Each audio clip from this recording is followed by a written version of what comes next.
Olá, eu sou a professora Dinanci Silva e é um prazer estar aqui com vocês para estudarmos um assunto especial da língua portuguesa. Então sejam muito bem-vindos a essa nossa aula do EJA, quinta etapa do ensino fundamental. Vamos então estudar e aprender hoje? Vamos lá então. Vamos aprender sobre a polissemia das palavras na nossa aula de número 44. Então, pessoal, vamos lá, vamos começar definindo o que é polissemia. Você já ouviu falar dessa palavra? Acredito que sim. Então, vamos recordar, olha só. Polissemia vem do grego polissemos, que significa poli, significa muitos, e sema significa significados, né? Então, polissemos quer dizer muitos significados, algo que contém muitos significados. Então, polissemia é essa propriedade das palavras, né, que as palavras têm, de expressar muitos significados dependendo do contexto em que esta palavra for expressa, né, estiver escrita ou falada. Então, vamos compreender sobre este aspecto da língua, né? De todas as línguas. A maioria das línguas, elas sofrem esse evento, esse fenômeno da polissemia, de a palavra possuir muitos significados, ok? Vamos, então, prosseguir. E nós temos, então, deixa-me ver, em relação ao significado, as palavras se subdividem em. Então, a palavra, quanto ao seu significado, nós podemos dividi-la em dois aspectos. Aqui é com o sentido próprio, a palavra com o sentido próprio, quer dizer que essa palavra tem sentido literal, ou seja, o sentido comum que nós costumamos dar a uma palavra que você encontra no dicionário, né? Então, o sentido próprio, aquele sentido denotativo, aquele que é próprio da palavra, é o primeiro sentido logo que você encontra. Exemplo. A cobra picou o menino. Cobra aqui, gente, quer dizer o quê? A palavra cobra, qual o sentido? Exatamente, desse réptil peçonhento, deste animal, né, venenoso.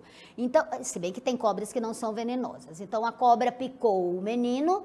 Neste contexto aqui, a palavra cobra tem um sentido próprio, o sentido que é dela mesmo. Eu só entendo uma coisa aqui, cobra aqui é o animal peçonhento. Mas e em outra situação, o que é que eu vou observar? Vamos ver então a palavra cobra aplicada em um outro contexto, numa outra situação. Para observarmos, vamos lá. Agora no sentido figurado. Então, a palavra, quanto ao sentido, se subdivide em sentido próprio e sentido figurado, né? O sentido próprio, que nós já vimos, é o sentido denotativo. E esse sentido figurado é o sentido conotativo, é o sentido simbólico que a palavra vai adquirir, o sentido figurado.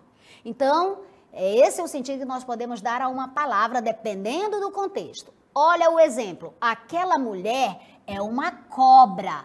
Veja que a palavra cobra aqui não se refere ao réptil, né? Ao animal peçonhento.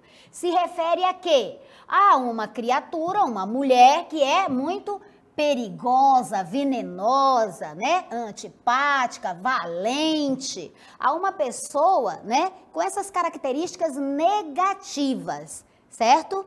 Então, você percebeu que, quanto ao sentido, a palavra divide-se em sentido figurado e sentido próprio, né? O sentido próprio é aquele específico e o sentido figurado é o outro sentido que a palavra adquire, conforme nós vimos neste exemplo. Seguindo, então, vamos observar aqui o emprego de outras palavras polissêmicas, né, que expressam muitos sentidos. O príncipe recebeu a coroa real de seu pai. Neste exemplo aqui, você percebe o quê? Que a palavra coroa está se referindo ao objeto mesmo, certo? É no sentido real, no sentido próprio. Aqui tem sentido próprio, certo? Sentido próprio. O sentido real, o sentido próprio dessa palavra. Sentido que dicionarizado que você encontra. Agora, olha esta aqui. No velório do vizinho, havia diversas coroas de flores. A palavra coroas aqui também está se referindo a um objeto.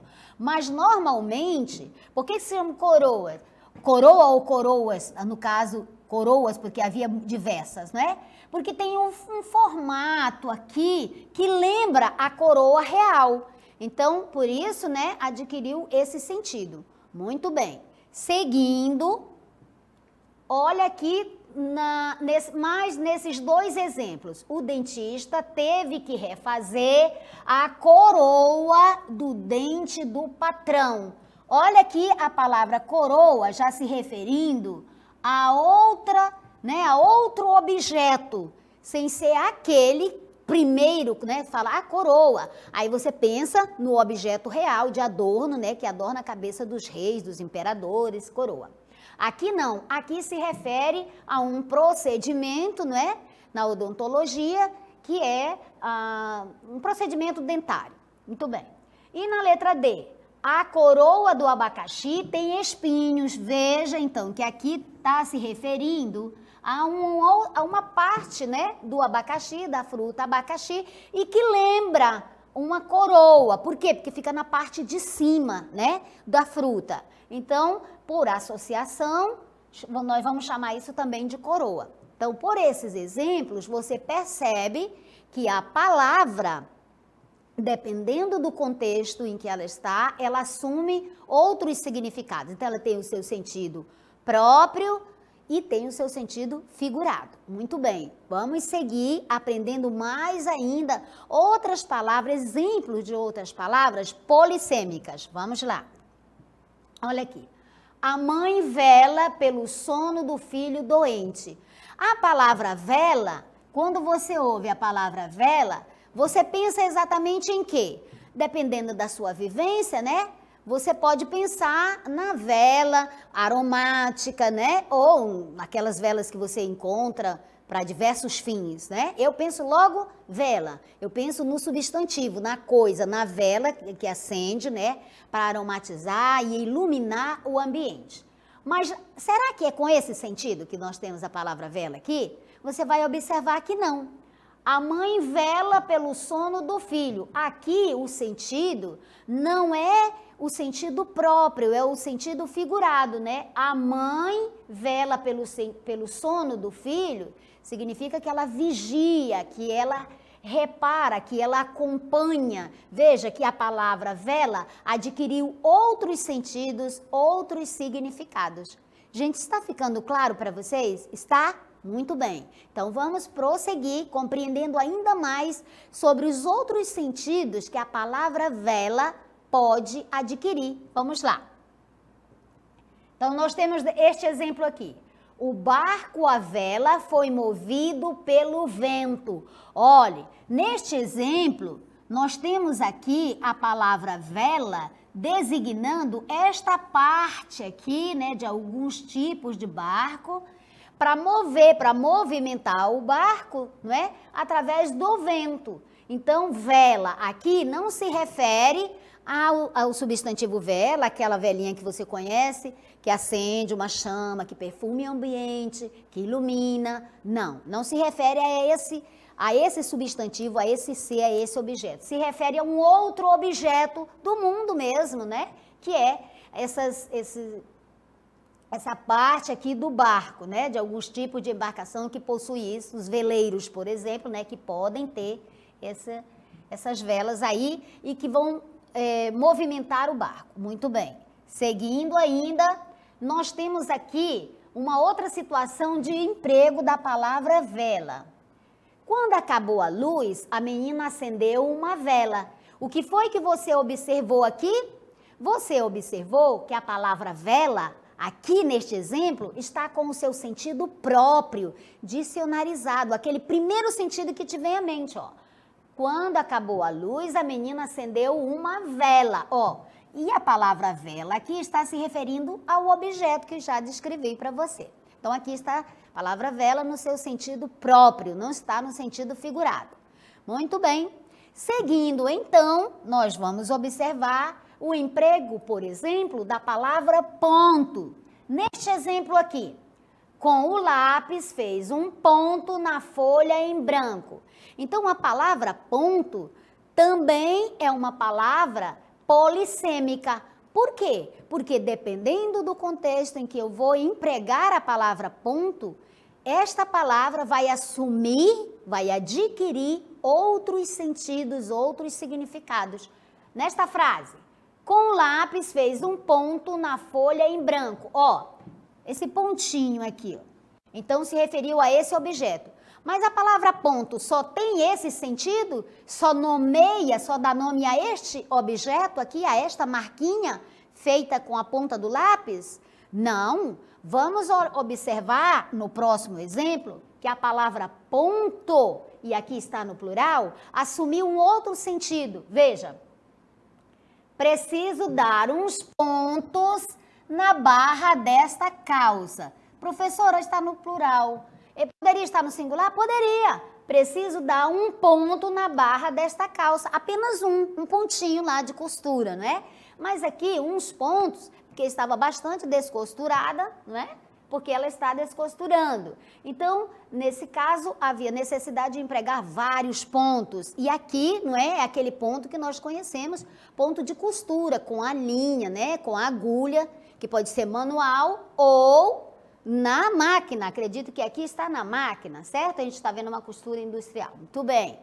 Então, você já viu que assumiu outro significado, certo? Vamos ver um terceiro significado para a palavra ponto? Vamos lá. Olha aqui. O ônibus que vai para Itacoatiara para neste ponto. É uma interrogação. O ônibus que vai para Itacoatiara, ele para neste ponto. Observe que não há nenhuma diferença entre para Itacoatiara, né, que é para, que é preposição, e para verbo, escrito da mesma forma. Antigamente eram separadas, eram diferentes, né? Havia um sinalzinho para diferenciar, mas agora com o novo acordo ortográfico não há necessidade, então fique bem seguro para escrever para e para, ok?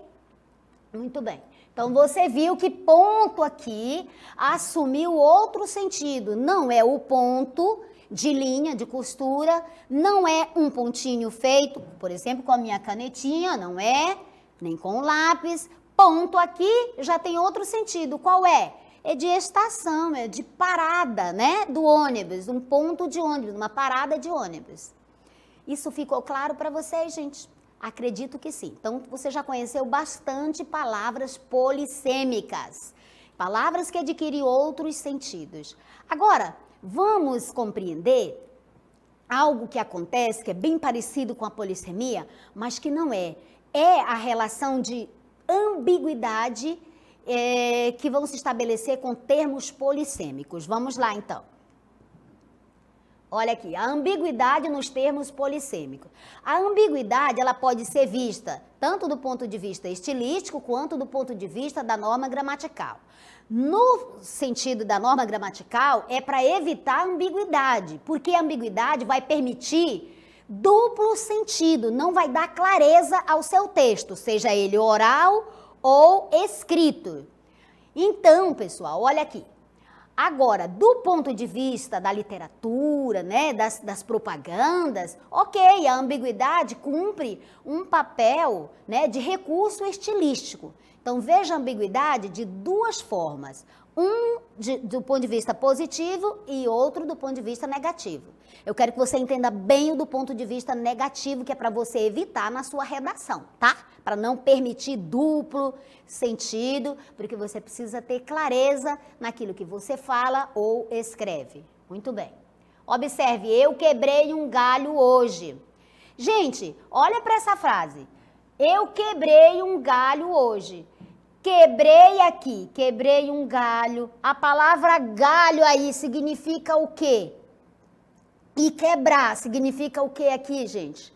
Eu dei um jeito, eu arranjei uma situação, eu contornei um problema, ou eu literalmente peguei um galho da árvore e rompi e quebrei.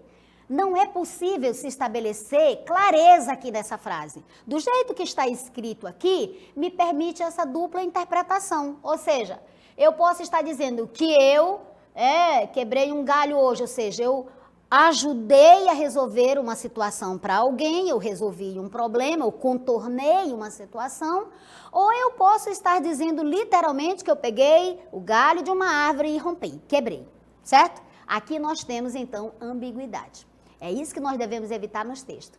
Agora, vamos lá para ver uma outra questão que permite ambiguidade. Vamos lá, que possibilita a ambiguidade. Você está passeando na rua e de repente escuta um trecho de duas mulheres conversando. Olha a conversa. Oi, Letícia. Oi, Letícia. Veja o travessão, que é para indicar que tem um diálogo aí, né? Oi, Letícia. Oi, Joana. Eu acabei de ver a Maria com sua irmã. Se você observar, o pronome demonstrativo sua está aí expressando, permitindo dupla possibilidade de interpretação. Quem é que eu acabei de ver a Maria com sua irmã? De quem é a irmã? A irmã é da Maria ou é da Joana? Não dá para saber, não tem clareza. Então aqui você percebeu que dependendo de como você organiza a frase, alguns termos colocados de maneira equivocada, pode possibilitar sim a ambiguidade. Então a gente tem que examinar direitinho o nosso texto oral e escrito para que não haja ambiguidade, certo? E agora, meus queridos, acredito que vocês já entenderam, já compreenderam, nós vamos então praticar. Vamos lá? Vamos exercitar, vamos para a nossa dinâmica local interativa, ok? E vocês façam, tá? Que daqui a pouquinho eu volto já para conferir. Então vamos lá. Vamos para a nossa dinâmica.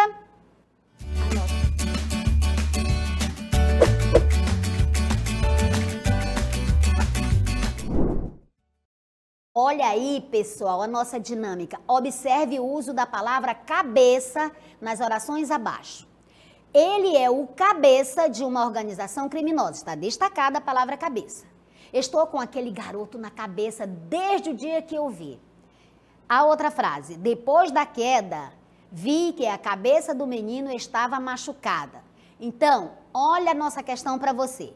A multiplicidade de sentidos que uma mesma palavra pode apresentar em diferentes contextos de uso, chama-se... Como é que eu chamo isso, essa multiplicidade? Examine aí. Vamos então para a nossa segunda questão, que diz assim: qual o sentido da palavra cabeça em cada uma das palavras, daquelas que nós destacamos? Pessoal, eu volto logo para conferir o trabalho de vocês. Bom trabalho, hein?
Olha, muito feliz com a participação de vocês.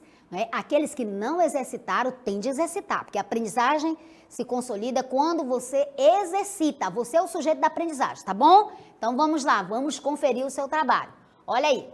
Observe o uso da palavra cabeça. Então, ele é o cabeça de uma organização criminosa. Estou com aquele garoto na cabeça desde o dia em que vi, depois da queda, vi que a cabeça do menino estava machucada. A nossa questão é a seguinte. A multiplicidade de sentido que uma mesma palavra pode apresentar em diferentes contextos de uso chama-se, como nós vimos, a palavra cabeça. Eu vou dizer que é letra B. Parabéns para você que entendeu. Polissemia. Poli, muitos, e semias, significado, né? Então, muitos significados.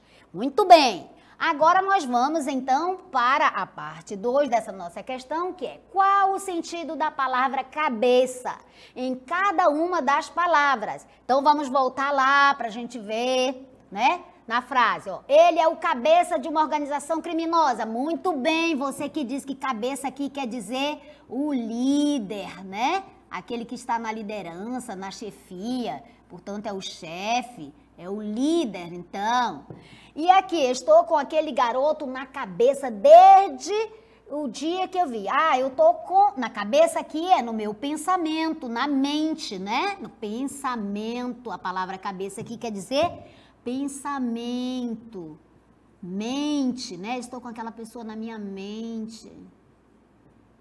Ok. E depois da queda, vi que a cabeça do menino estava machucada. Cabeça, então, aqui tem o sentido literal, né? A parte superior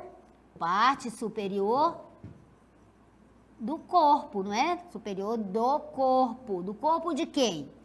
Depois da queda, vi a cabeça do menino, então do corpo, né? Do corpo do ser humano. E também os animais, né? A cabeça aqui significa a parte de cima mesmo. Os animais também possuem cabeça, certo? Então, amores da minha vida, só para a gente conferir, vamos lá para o nosso gabarito. Só para você conferir aí, para ver se você acertou. Olha aí, chefe, pensamento, parte superior do corpo humano, é isso? Do corpo humano, ok? E também líder, né? É o chefe, líder. Muito bem. E lá nós vimos polissemia, dá para colocar de polissemia só para ele, ok? Aí polissemia só para você, a anterior, para você conferir. E muito bem, meus queridos, obrigada pela participação de todos, fico muito feliz e a gente se encontra aí na próxima aula, ok? Com vocês.